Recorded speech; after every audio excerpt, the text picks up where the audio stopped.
This is Fieldsports Channel News. It's been described as an own goal by the royal family. Some residents of the King's private Scottish home, Balmoral, are furious at a reported decision to remove historic Highland ponies and cattle. According to the Scottish Farmer newspaper, a breeding programme created by the late Queen to safeguard rare Highland ponies and cattle is to be removed south of the border. It's led to concern over a loss of jobs, heritage and tradition. The iconic ponies were originally bred to help carry deer off the hills. The Scottish farmer spoke to sources who do not wish to be identified. Well, the people that we've spoken to, they're really disappointed that the decision's been made to kind of get rid of a lot of these animals and really look again at the estate when it was seen as working so well for the local community. It was a real point of pride. The new owners of Calne-Darnoch estate in Perthshire say yes to deer stalking, but no to driven grouse shooting.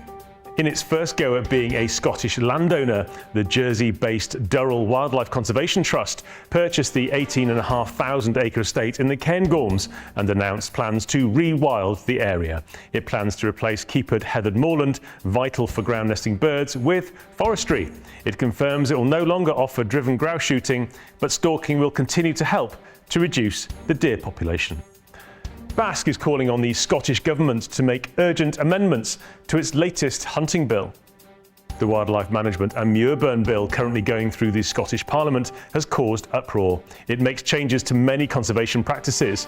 A committee review of the new law has asked for a series of amendments covering grouse shooting, Muirburn and the use of licensed humane predator traps. There are fears Scotland will follow Wales in banning all snares, which will further threaten rare birds as well as game. Portsmouth has become the first city in the UK to reject an all-vegan agenda.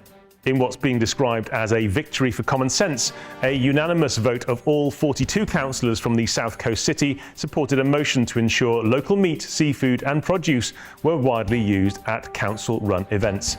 It's in opposition to a campaign to force local authorities to use only vegan or vegetarian produce. A hunt has expressed its relief that its huntsman is not guilty of assault. The masters of the Cottesmore hunt announced that their hugely talented and wonderful huntsman Sam Jones was found not guilty in court following an incident at a gate with a hunt saboteur in February 2023. They added that Sam had no intention to hurt anyone. The former national hunt jockey, with more than 100 winners under his belt, was doing his job professionally and demonstrated that he is an accomplished rider on an excellent and reliable horse. Lawyers say they've won their most significant ruling against the UK government and water companies. Fish Legal applied for the right to challenge the Environment Agency after accusing the government department of failing in its mandatory legal duties to safeguard a beck in Yorkshire, which is the responsibility of Yorkshire Water. The High Court heard how sewage poured into the Coster Beck near Rydale in North Yorkshire over 650 times in a 2-year period. The court heard the EA then didn't do enough to punish those responsible. A landmark judicial review in the High Court ruled the EA's approach is unlawful, which could open the way for further legal action. I can't thank the Fish Legal team enough. Andrew Kelton, the solicitor, and Penny Gain, they've been absolutely brilliant. I've been secretary now for nearly 30 months, and there's barely a day goes by without us working on this case. So this is a real big moment for us. Britain's shooters have been asked to take part in one of the biggest research projects in European hunting and shooting. Basque announces its first ever Wing Week, which will form part of a data gathering exercise that's been running for the past 50 years. It involves collecting wings from shot birds, freezing them and sending them for scientific analysis during the week of the 26th of February to the 4th of March 2024. It is working with the Wildlife and Wetlands Trust.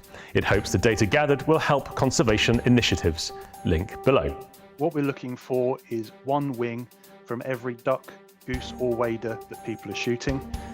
And we need that wing taken from as close to the body as possible because there's a group of feathers there called the tertials that we need to use for aging.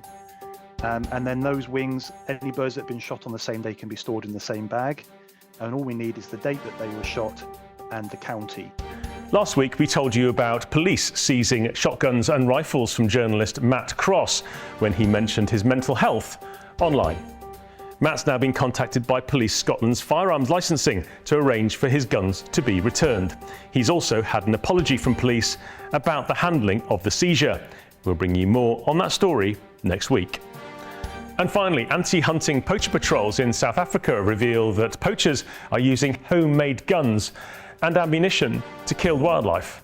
These pictures from the Safari Club International-backed Patrol anti-poaching initiative shows the type of rudimentary rifles and ammunition made and used to kill animals illegally in Zambian national parks and game management areas. There's a link to a longer film from the anti-poaching team below. You are now up to date with Fieldsports Channel News. Stalking the stories, fishing for facts.